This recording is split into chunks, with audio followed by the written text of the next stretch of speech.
us here in Goa, Excellencies, Foreign Ministers of SCO Member States, Secretary General of the SCO, Director, Executive Committee of SCO RAPS, distinguished delegates, ladies and gentlemen, Assalamu alaikum, may peace be with you.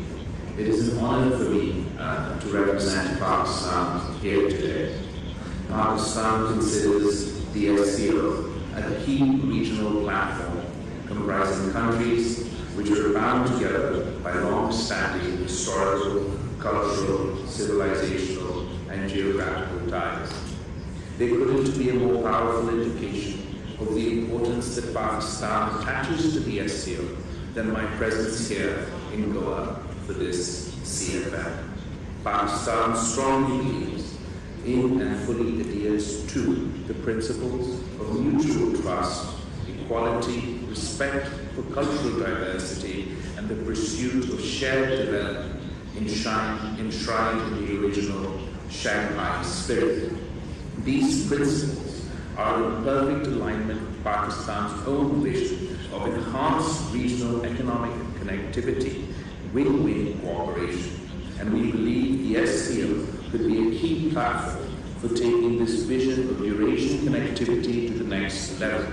Pakistan's location at the crossroads of South Asia and the Middle East makes it an ideal trade conduit for the entire region.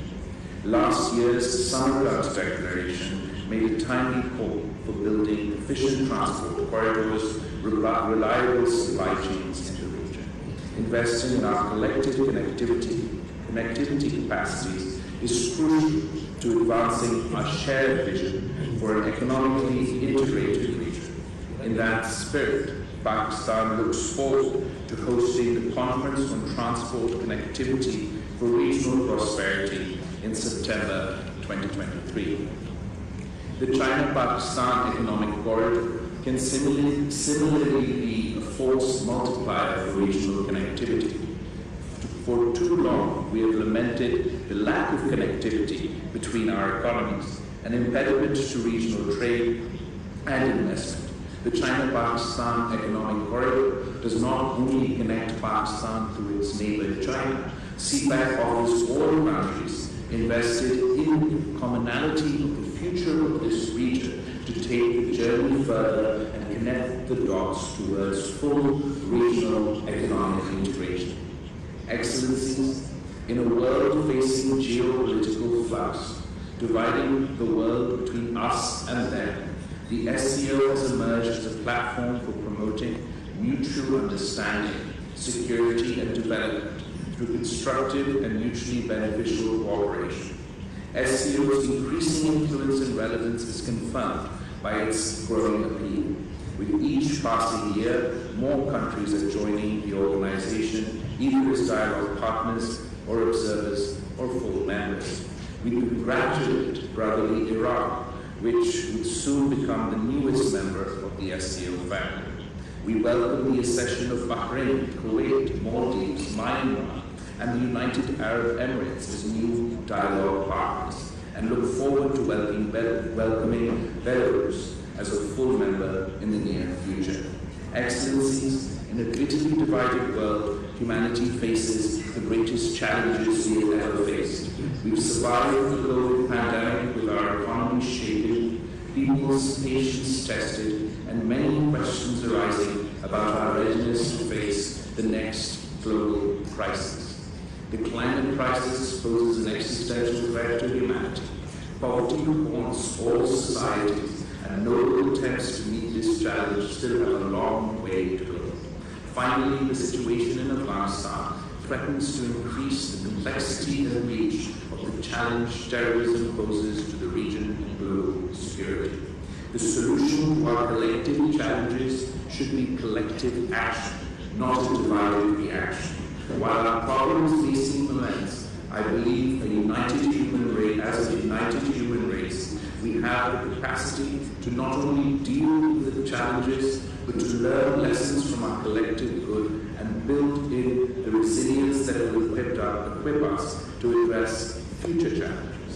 We must isolate these issues from hyper-partisan geopolitics if we are to succeed. Our excuse cannot be we were too divided to put up a fight. Excellencies, poverty still plagues this region.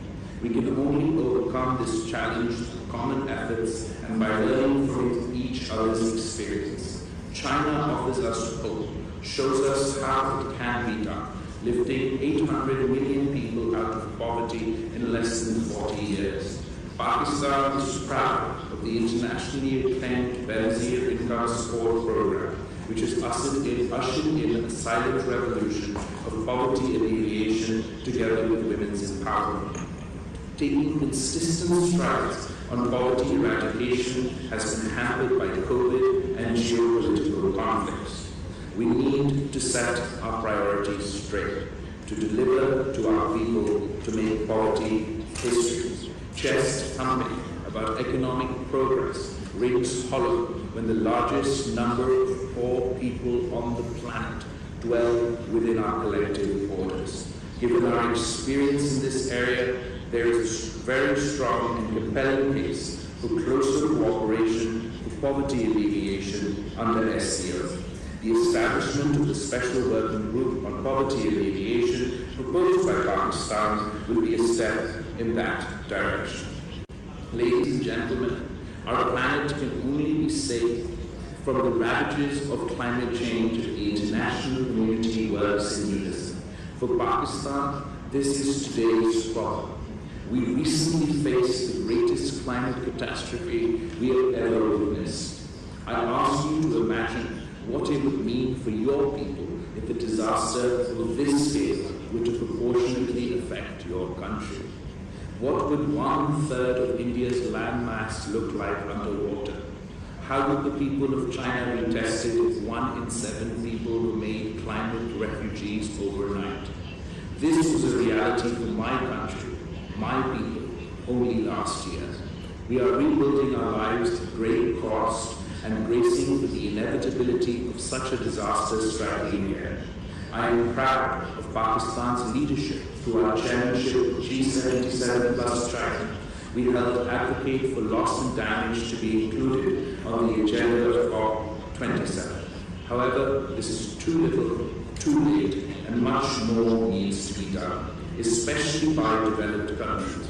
We must hold the developed world up to their commitment of providing $100 billion annually for climate finance. While Pakistan has emerged as an important voice in the global discourse on climate change in the aftermath of said disaster, it is encouraging to see that the SCO is also attaching greater importance to this critical issue.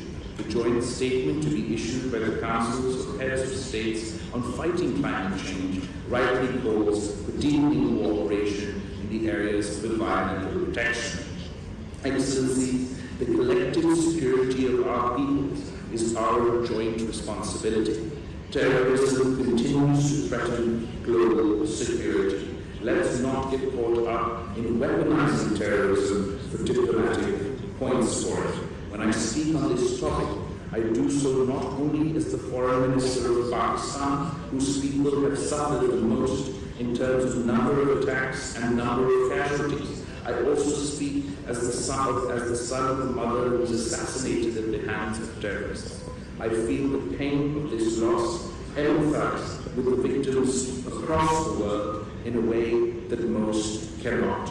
I and my country are firmly committed to eradicating this menace. This requires not only a comprehensive approach, but also a collective approach. It demands we address the root causes as well as the threats posed by specific groups. It requires that we let this challenge unite us to fight it rather than divide us to become its victims. Our success requires us to isolate this issue from geopolitical partisanship. Practical, pragmatic solutions exist for us to put an end to this chapter once and for all. We must stop conflating non-state actors and state actors, condemn all forms of terrorism, including state-sponsored terrorism. Given that many SCO members confront the menace of terrorism, often from the same terrorist groups, SCO RATS needs to be further strengthened to effectively address the growing threats to peace and security in the SCO space. Excellencies, the situation in Afghanistan has added new complications for global security. We continue to call for the international community to meaningfully engage the Afghan interim government. After being the playground for great powers time and time again, we owe it to the people of Afghanistan not to repeat the mistakes of the past. A united international community can compel the authorities to demonstrate their will and help build their counter-terrorism capacity for the security of Afghanistan, the region, and the world at large. I feel compelled to raise the alarm that terrorist groups within Afghanistan are cooperating amongst themselves more than we are as the international community. As the country that will be the first but not the last to suffer the consequences, Pakistan calls on the international community to work towards addressing these security concerns so we can unlock the true potential not only of Afghanistan but the region as a whole. A peaceful, stable Afghanistan is key not only to regional integration, economic cooperation, but for global peace and stability. We believe the SCO Afghanistan Contact Group can play a role in coordinating practical cooperation with Afghanistan. Excellencies, the SCO was established to ensure security across Eurasia. The organization stands for strict observance of the UN principles of sovereignty, territorial integrity, and the people's right to self-determination. For its part, Pakistan remains committed to multilateralism and continues to play a leading role at all international forums, including the United Nations, for forging friendly relations among nations and supporting the peaceful settlement of long-standing international disputes. I want to make special mention of the commendable role China has recently played in bridging differences between Saudi Arabia and Iran, two countries that are also associated with the SCO. When great powers play the role of peacemaker, we can unlock the potential of peace while paving the way for greater cooperation, regional integration, and economic opportunities for our peoples. We must ensure respect for the universally recognized principles within the SCO. Unilateral and illegal measures by states in violation of international law and Security Council resolutions runs counter to the SCO objectives. We need to be unambiguous in keeping our commitments and charting out a new future for our people, one that is not based on conflict preservation but on conflict resolution. We must also resolutely resist the temptation to stoke prejudice and discrimination to derive our identity.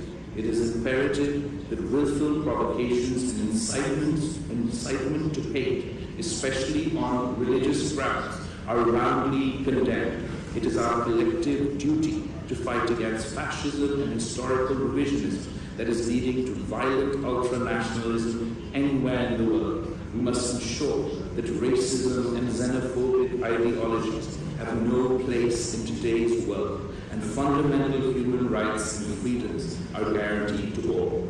I would like to conclude by reaffirming Pakistan's unwavering support and commitment to the SCO's goals and objectives.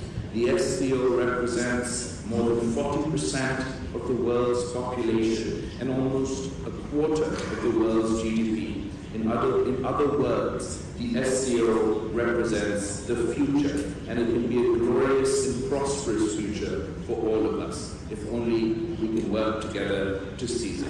I thank you. SCO में